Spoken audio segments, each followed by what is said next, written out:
શહેરીજનો આવતીકાલથી 22 જાન્યુઆરી સુધી અમદાવાદના રિવરફ્રન્ટ ખાતે ફ્લાવર શોની મજા માણી શકશે।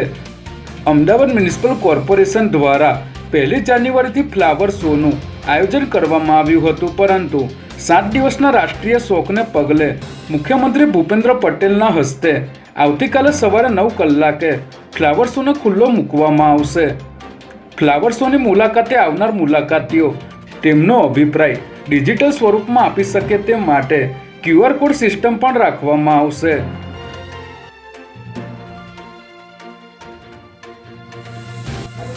ગુજરાત સહિત દેશભરમાં હાલ ડિજિટલ એરેસ્ટના બનાવોમાં સતત વધારો થઈ રહ્યો છે, ત્યારે ડિજિટલ એરેસ્ટ કરી લોકોને ખંખેરતી ટોળકી સાથે હવે વિદેશી ગેંગનું કનેક્શન પણ સામે આવ્યું છે, જેમાં અમદાવાદના એક સિનિયર સિટીઝનને ડિજિટલ એરેસ્ટ કરી 17 લાખ પડાવવા મામલે સાયબર ક્રાઇમે એક રશિયન નાગરિક સહિત 3 આરોપીને ઝડપી પાડ્યા છે, જેઓ કંબોડિયન ગેંગના ઇશારે ડિજિટલ એરેસ્ટના ગુનાને અંજામ આપતા હોવાનું સામે આવ્યું છે।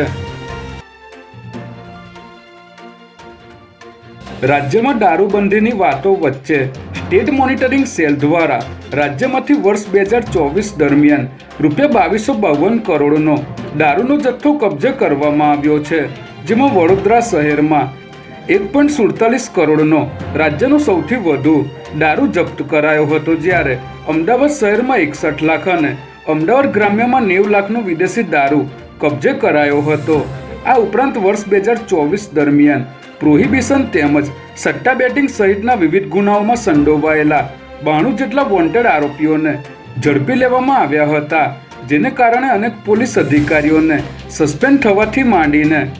કાયદાકીય કાર્યવાહીનો સામનો કરવો પડ્યો છે।